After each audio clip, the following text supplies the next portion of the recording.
God's story. Wilderness. So part of God's story is about how God took care of the Israelites, his special family, in the wilderness. And it goes like this.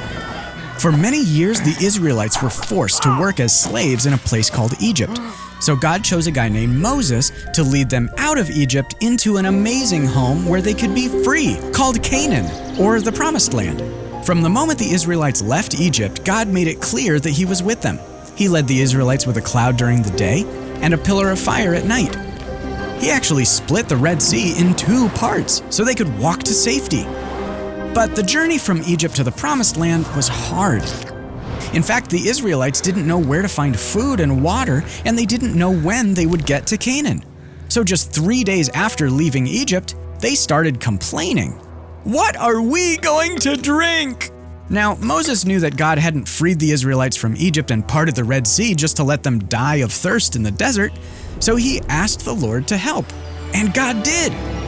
About a month later, the Israelites complained again. "If only the Lord had killed us back in Egypt," they moaned. "There we sat around pots filled with meat and ate all the bread we wanted. Now you have brought us into this wilderness to starve us all to death." And they actually wished they could be slaves again. Kids, have you ever complained about something instead of trusting God for help? Well, guess what? God had a plan his family never could have imagined. In the morning, dew covered the ground, and when it was gone, there were flakes of food that looked like frost. The Israelites called it manna, which means, "What is it?" Moses told them to eat it all and not to save any.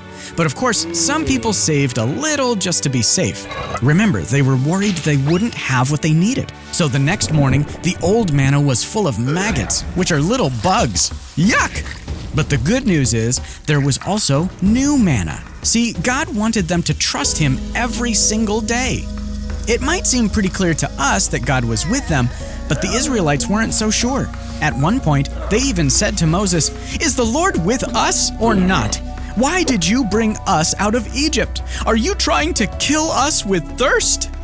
The people had stopped trusting Moses, which really meant they had stopped trusting God. Moses knew God had a plan, so he asked him for help.